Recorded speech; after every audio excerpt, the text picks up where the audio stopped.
All right. So this is Trump and the G, of course, the Stock Exchange, and today we discuss Michael Porter Jr.'s reacts to brothers gambling woes, and um,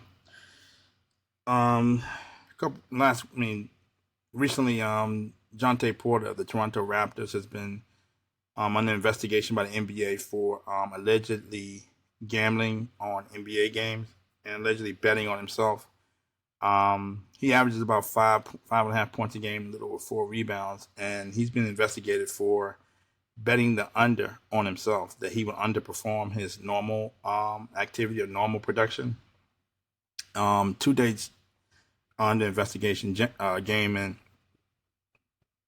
January of this year and March of this year, where he bet that he would score less and rebound less than his average. And one of those games, he left with an apparent eye injury. Another game, he left early due to a stomach ache. And the game where he had an apparent eye injury, it didn't appear that he was irritated by his eye or grabbing his eye or showing any irritation whatsoever before he left the game. And they put eye drops in his eye on the sidelines, and he never returned. The other game, he left early because of stomach ache. And both games, one, he left after like 3 minutes. Another game, he left after about like 5 minutes, and he never returned. So it seemed rather suspicious that he would definitely beat the under if he doesn't play. You can't look at how many shots he missed, and you can't look at poor play. He just didn't play. So he easily beat the under sort of sketchy reasons. And I don't know too much about Jontay Porter, but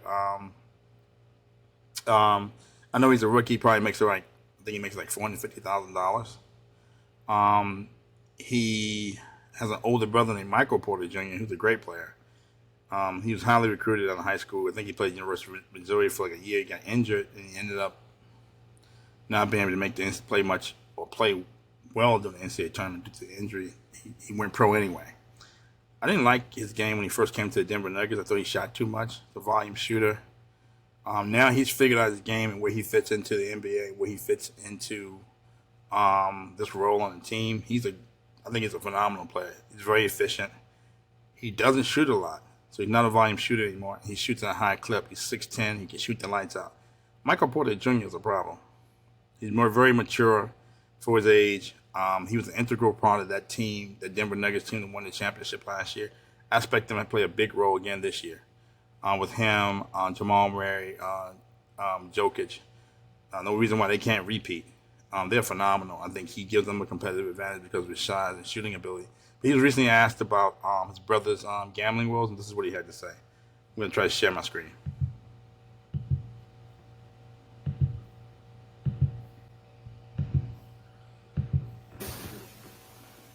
Not necessarily anything I want to say. No, I mean, I know what you guys know. I know Jontay loves the game of basketball. He's really excited to play. He's been really excited to play with the Raptors. Yeah, I know just as much as you guys know at this point.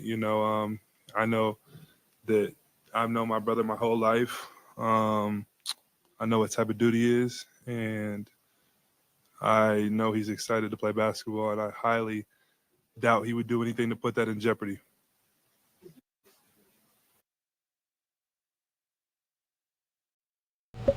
Okay, a couple things. He didn't really say much, which is smart, but he sounded like a politician.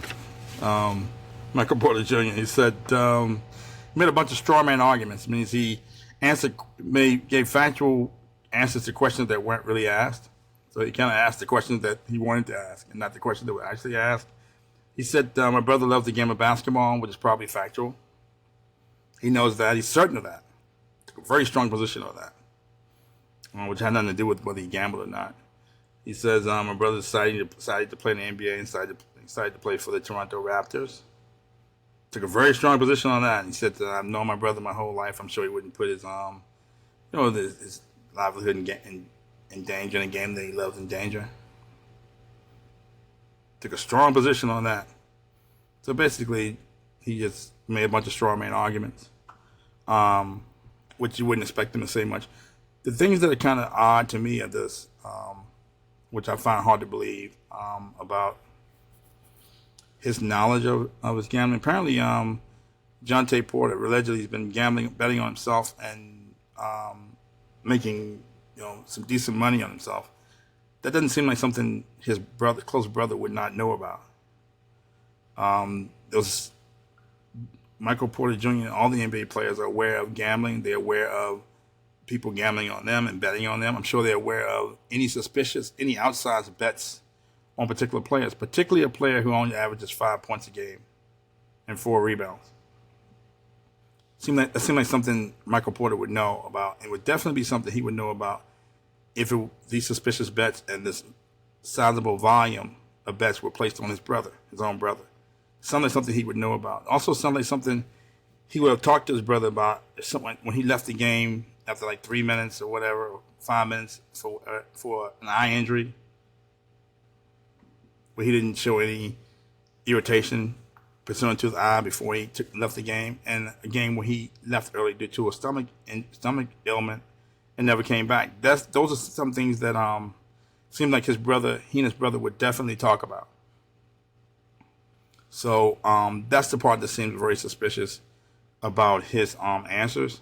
Your brother, having somebody wage lots of bets on your brother, somebody who doesn't play that much and only averages 5 points a game and 4 rebounds. Why do people care so much about him? And those bets actually paid off. Those big wages actually paid off. Right now, Jontay Porter is suspended. He's listed as out on the roster. I think he makes like maybe $450,000 a year, whereas brother Michael Porter Jr. makes about $33 million a year. So Jontay Porter could be trying to make up the difference with the gambling. And I never thought the NBA letting people take bets or letting online gambling into the league was ever a good idea. I don't know why anybody thought this would happen any differently. That there wouldn't be people gambling on games and people, maybe players betting on games and betting on themselves. I'm not quite sure how the NBA would thought this would have ended any differently. But at the end of the day, it seems like Jontay Porter broke the 11th commandment. Don't get caught. He got caught, and now there could be seems to be a major problem. But this Trump and the G. Thank you for listening. Thank you.